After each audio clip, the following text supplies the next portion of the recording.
Hello, and welcome to Bitesized Audio on YouTube. I'm Simon Stanhope, actor, audiobook narrator, and curator of this channel. On the channel you can hear my narrations, more than 100 to date, and more to come, of classic short stories, mostly from the Victorian and Edwardian eras, including vintage ghost stories, detective stories, and other classic tales of mystery and suspense. To accompany the narrations, I've put a short profile of the authors in the video description, as well as some general background notes on the stories for those who'd like to know more. If you enjoy this content, please hit subscribe, like, share, leave a comment if you'd like to, and thank you for listening.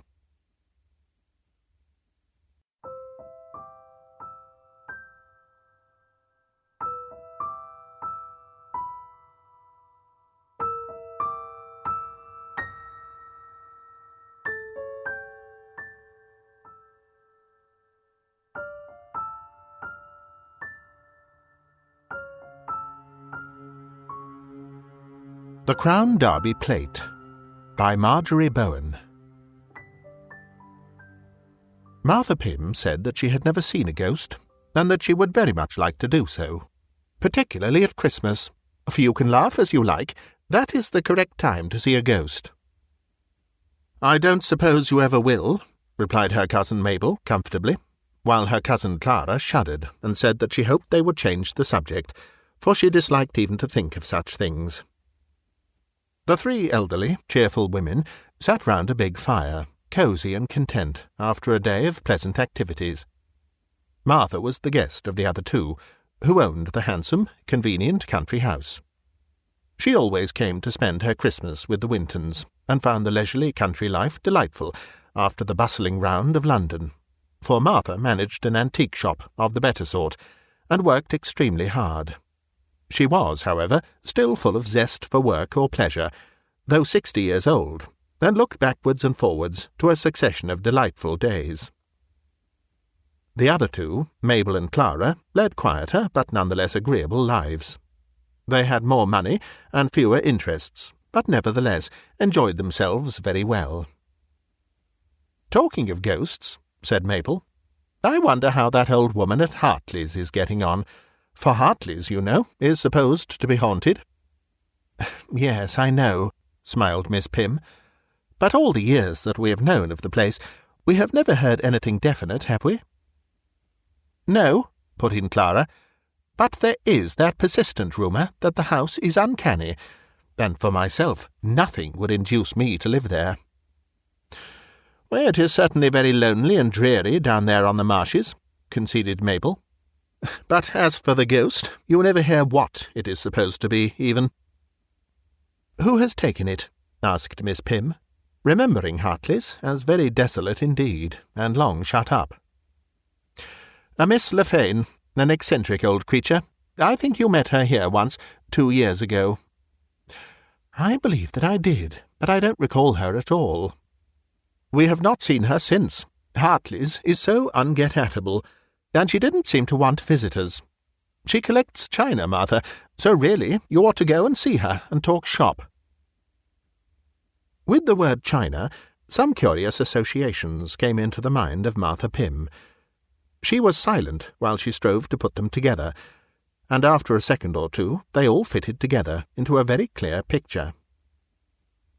She remembered that 30 years ago, yes, it must be 30 years ago, when, as a young woman, she had put all her capital into the antique business, and had been staying with her cousins, her aunt had then been alive, that she had driven across the marsh to Hartley's, where there was an auction sale. All the details of this she had completely forgotten, but she could recall quite clearly purchasing a set of gorgeous china, which was still one of her proud delights, a perfect set of Crown Derby, save that one plate was missing.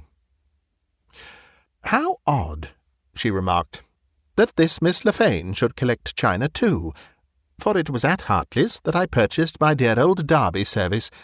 I've never been able to match that plate." "A plate was missing? I seem to remember," said Clara. "Didn't they say that it must be in the house somewhere, and that it should be looked for?" I believe they did, but of course I never heard any more, and that missing plate has annoyed me ever since. Who had Hartley's? An old connoisseur, Sir James Sewell. I believe he was some relation to this Miss Lefane, but I don't know. I wonder if she has found the plate, mused Miss Pym. I expect she has turned out and ransacked the whole place. Why not trot over and ask? Suggested Mabel. It's not much use to her if she has found it, one odd plate. Don't be silly, said Clara. Fancy going over the marshes, this weather, to ask about a plate missed all those years ago. I'm sure Martha wouldn't think of it. But Martha did think of it. She was rather fascinated by the idea. How queer and pleasant it would be if, after all these years, nearly a lifetime, she should find the Crown Derby plate, the loss of which had always irked her. And this hope did not seem so altogether fantastical. It was quite likely that old Miss Lefane, poking about in the ancient house, had found the missing piece. And, of course, if she had, being a fellow collector, she would be quite willing to part with it to complete the set. Her cousin endeavoured to dissuade her. Miss Lefane, she declared, was a recluse, an odd creature, who might greatly resent such a visit, and such a request. Well, if she does, I can but come away again, smiled Miss Pym. I suppose she can't bite my head off, and I rather like meeting these curious types. We've got a love for old china in common, anyhow. It seems so silly to think of it, after all these years. A plate. A Crown Derby plate, corrected Miss Pym. It is certainly strange that I didn't think of it before, but now that I have got it into my head, I can't get it out.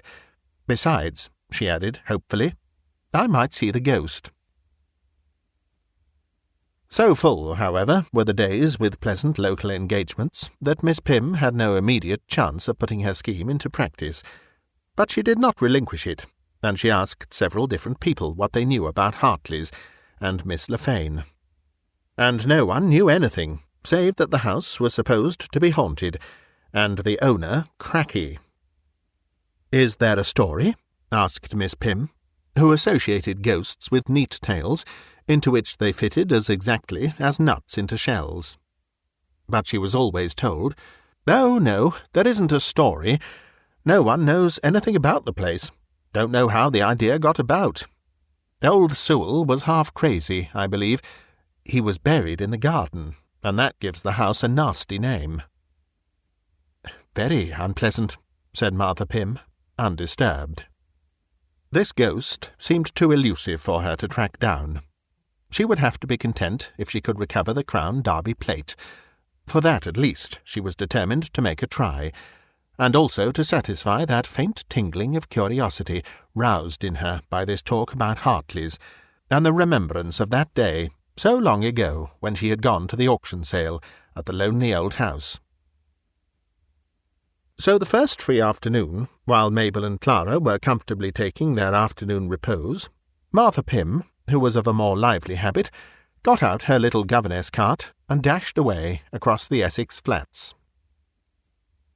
She had taken minute directions with her, but she had soon lost her way. Under the wintry sky, which looked as grey and hard as metal, the marshes stretched bleakly to the horizon. The olive-brown broken reeds were harsh as scars on the saffron-tinted bogs, where the sluggish waters that rose so high in winter were filmed over with the first stillness of a frost. The air was cold, but not keen. Everything was damp. Faintest of mists blurred the black outlines of trees that rose stark from the ridges above the stagnant dikes. The flooded fields were haunted by black birds and white birds, gulls and crows, whining above the long ditch grass and wintry wastes.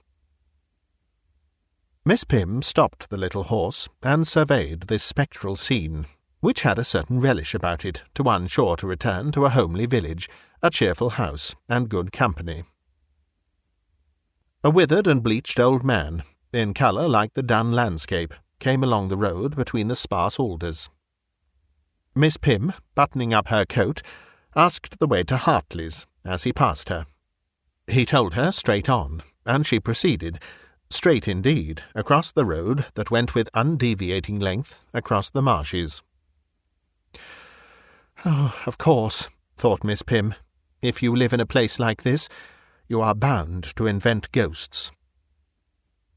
The house sprang up suddenly, on a knoll ringed with rotting trees, encompassed by an old brick wall that the perpetual damp had overrun with lichen, blue, green, white colours of decay. Hartley's, no doubt. There was no other residence of human being in sight in all the wide expanse. Besides, she could remember it surely. After all this time, the sharp rising out of the marsh, the colony of tall trees. But then fields and trees had been green and bright. There had been no water on the flats. It had been summer-time. She certainly, thought Miss Pym, must be crazy to live here, and I rather doubt if I shall get my plate. She fastened up the good little horse by the garden gate, which stood negligently ajar, and entered. The garden itself was so neglected that it was quite surprising to see a trim appearance in the house, curtains at the window, and a polish on the brass door-knocker, which must have been recently rubbed there, considering the taint in the sea-damp, which rusted and rotted everything. It was a square-built, substantial house, with nothing wrong with it but the situation, Miss Pym decided, though it was not very attractive, being built of that drab, plastered stone, so popular 100 years ago, with flat windows and door, while one side was gloomily shaded by a large evergreen tree of the cypress variety, which gave a blackish tinge to that portion of the garden. There was no pretence at flower-beds, nor any manner of cultivation in this garden, where a few rank weeds and straggling bushes matted together above the dead grass. On the enclosing wall, which appeared to have been built high as protection against the ceaseless winds that swung along the flats, were the remains of fruit trees. Their crucified branches, rotting under the great nails that held them up, looked like the skeletons of those who had died in torment. Miss Pym took in these noxious details as she knocked firmly at the door. They did not depress her.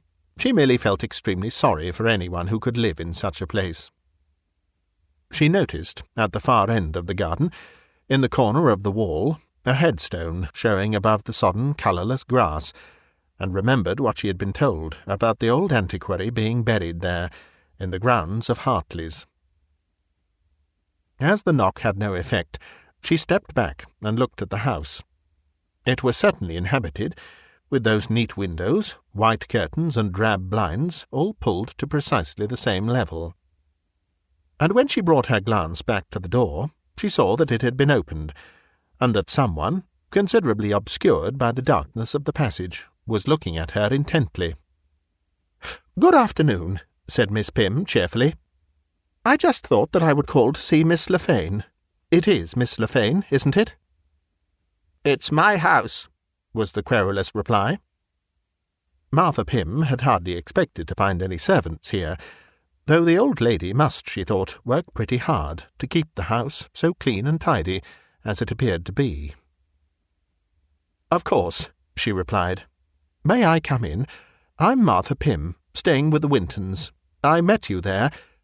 "Do come in," was the faint reply. "I get so few people to visit me. I'm really very lonely." "I don't wonder," thought Miss Pym. But she had resolved to take no notice of any eccentricity on the part of her hostess, and so she entered the house with her usual agreeable candour and courtesy. The passage was badly lit, but she was able to get a fair idea of Miss Le Fane.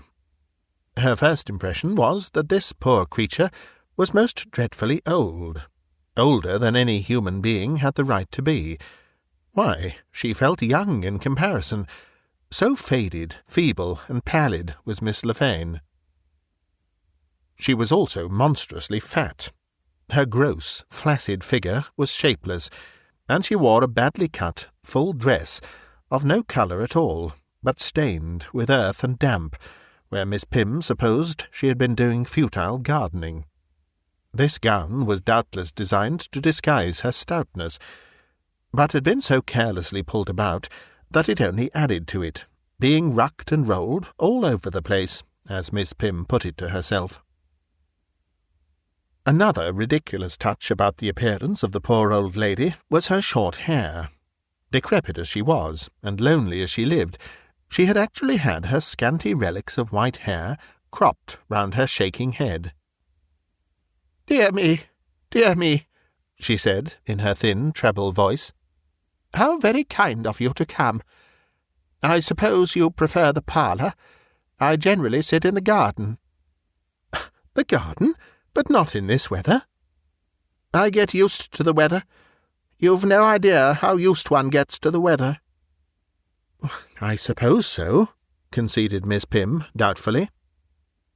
"You don't live here quite alone, do you?" "Quite alone lately. I had a little company, but she was taken away. I'm sure I don't know where. I haven't been able to find a trace of her anywhere," replied the old lady peevishly. "Some wretched companion that couldn't stick it, I suppose," thought Miss Pym. "Well, I don't wonder, but someone ought to be here to look after her."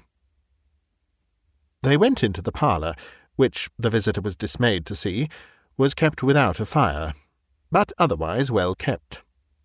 And there, on dozens of shelves, was a choice array of china, at which Martha Pym's eyes glistened. "Aha!" cried Miss Lefane. "I see you've noticed my treasures. Don't you envy me? Don't you wish that you had some of those pieces?" Martha Pym certainly did, and she looked eagerly and greedily round the walls, tables, and cabinets, while the old woman followed her with little thin squeals of pleasure.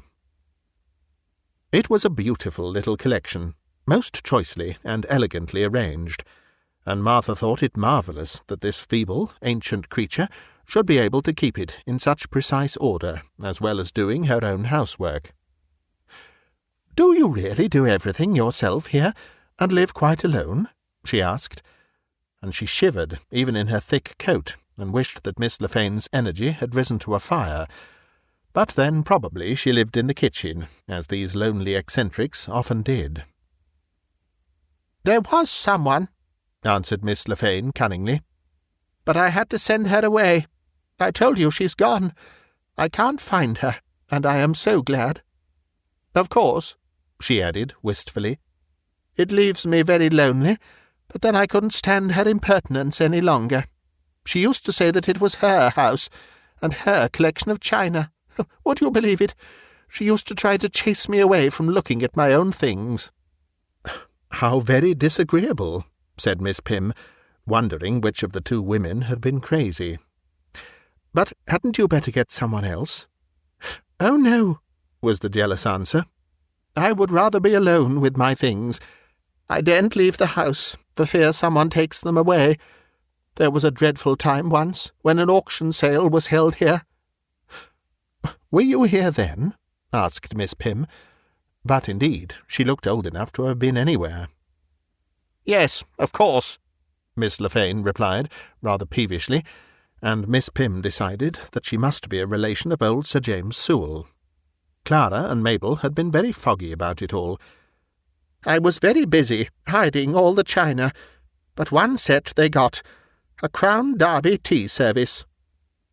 "With one plate missing," cried Martha Pym. "I bought it, and do you know, I was wondering if you'd found it." "I hid it," piped Miss Lefane. "Oh, you did you? Well, that's rather funny behaviour. Why did you hide the stuff away, instead of buying it?" "How could I buy what was mine?" "Old Sir James left it to you, then?" asked Martha Pym, feeling very muddled. "She bought a lot more," squeaked Miss Lefane, but Martha Pym tried to keep her to the point. "If you've got the plate," she insisted, "you might let me have it. I'll pay quite handsomely. It would be so pleasant to have it after all these years." "Money is no use to me," said Miss Lefane mournfully. "Not a bit of use. I can't leave the house or the garden." "Well, you have to live, I suppose," replied Martha Pym cheerfully. And, do you know, I'm afraid you are getting rather morbid and dull, living here all alone. You really ought to have a fire. Why, it's just on Christmas, and very damp." "I haven't felt the cold for a long time," replied the other. She seated herself with a sigh on one of the horsehair chairs, and Miss Pym noticed with a start that her feet were covered only by a pair of white stockings. "One of those nasty health fiends," thought Miss Pym, "but she doesn't look too well for all that." "So you don't think that you could let me have the plate?" she asked briskly, walking up and down, for the dark, neat, clean parlour was very cold indeed, and she thought that she couldn't stand this much longer. As there seemed no sign of tea or anything pleasant and comfortable, she had really better go. "I might let you have it," sighed Miss Lefane, "since you've been so kind as to pay me a visit. After all, one plate isn't much use, is it?" "Well, of course not. I wonder you troubled to hide it." "I couldn't bear," wailed the other, "to see the things going out of the house." Martha Pym couldn't stop to go into all this. It was quite clear that the old lady was very eccentric indeed, and that nothing very much could be done with her. No wonder that she had dropped out of everything, and that no one ever saw her, or knew anything about her, though Miss Pym felt that some effort ought really to be made to save her from herself. "Wouldn't you like a run in my little governess cart?" she suggested. "We might go to tea with the Wintons on the way back. They'd be delighted to see you, and I really think that you do want taking out of yourself." "I was taken out of myself some time ago," replied Miss Lefane. "I really was, and I couldn't leave my things, though," she added, with pathetic gratitude, "it is very, very kind of you."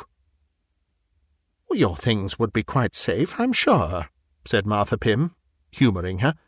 "Whoever would come up here this hour of a winter's day?" "They do. Oh, they do. And she might come back, prying and nosing, and saying that it was all hers, all my beautiful china, hers."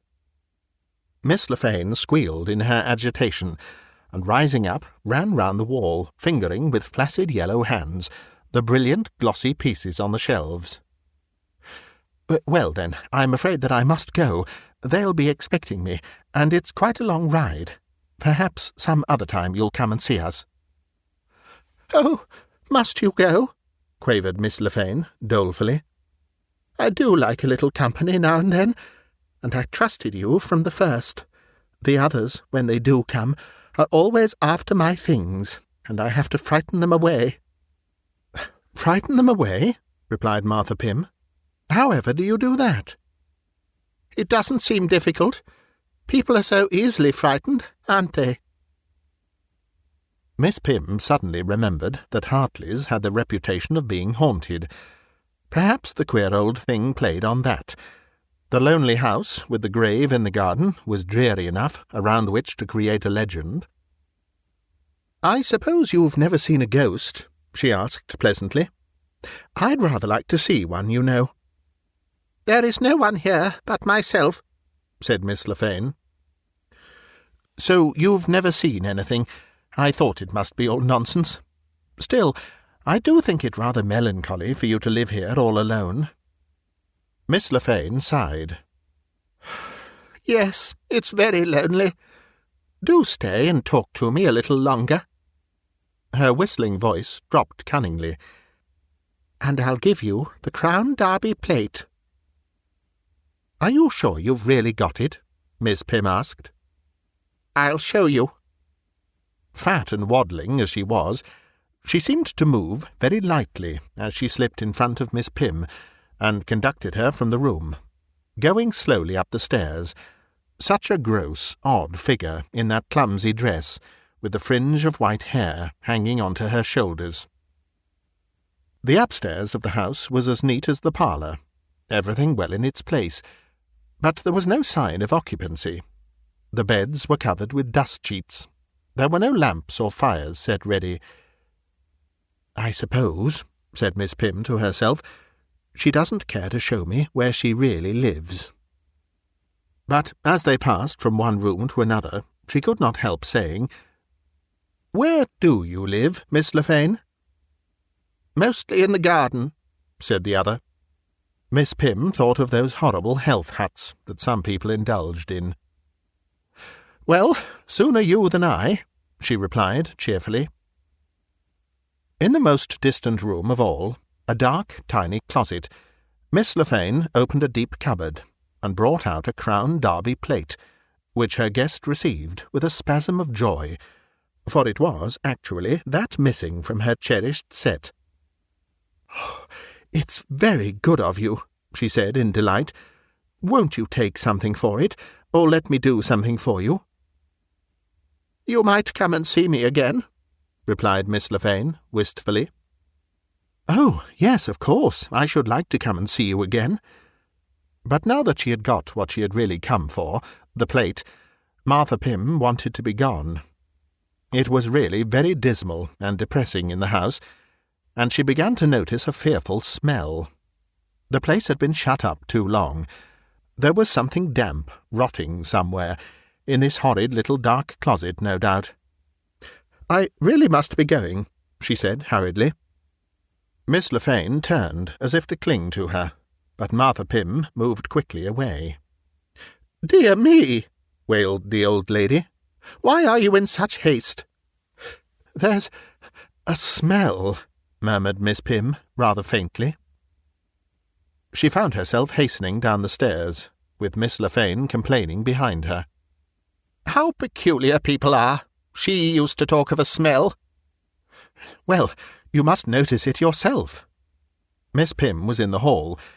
The old woman had not followed her, but stood in the semi-darkness at the head of the stairs, a pale, shapeless figure. Martha Pym hated to be rude and ungrateful, but she could not stay another moment. She hurried away, and was in her cart in a moment. Really, that smell! "Good-bye," she called out, with false cheerfulness, "and thank you so much." There was no answer from the house. Miss Pym drove on. She was rather upset, and took another way than that by which she had come, a way that led past a little house raised above the marsh. She was glad to think that the poor old creature at Hartley's had such near neighbours, and she reined up the horse, dubious as to whether she should call someone, and tell them that poor old Miss Lefane really wanted a little looking after, alone in a house like that, and plainly not quite right in her head.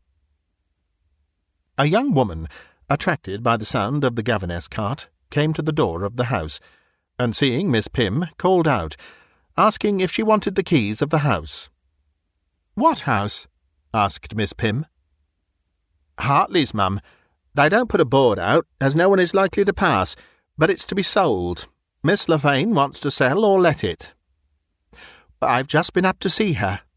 "Oh, no, mum. She's been away a year, abroad somewhere. Couldn't stand the place. It's been empty since then. I just run in every day and keep things tidy." Loquacious and curious, the young woman had come to the fence. Miss Pym had stopped her horse.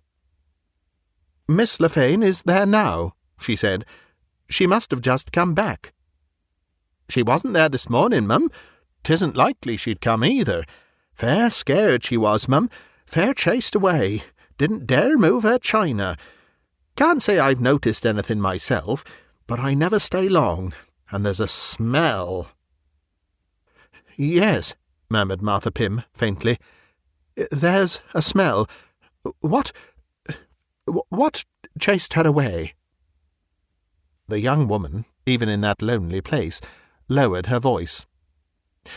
"Well, as you aren't thinking of taking the place, she got an idea in her head that old Sir James, well, he couldn't bear to leave Hartley's, mum. He's buried in the garden, and she thought he was after her, chasing round them bits of china." "Oh!" cried Miss Pym. "Some of it used to be his. She found a lot stuffed away. He said they were to be left in Hartley's, but Miss Lefane would have the things sold, I believe. That's years ago." Yes, said Miss Pym, with a sick look. "You don't know what he was like, do you?" No, mum, but I've heard tell he was very stout and very old. I wonder who it was you saw up at Hartley's." Miss Pym took a Crown Derby plate from her bag.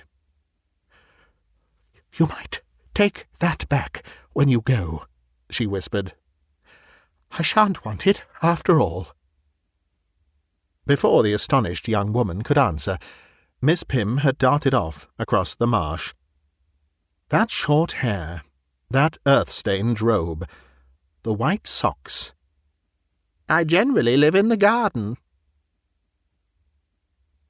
Miss Pym drove away, breakneck speed, frantically resolving to mention to no one that she had paid a visit to Hartley's, nor lightly again to bring up the subject of ghosts. She shook and shuddered in the damp, trying to get out of her clothes and her nostrils that indescribable smell.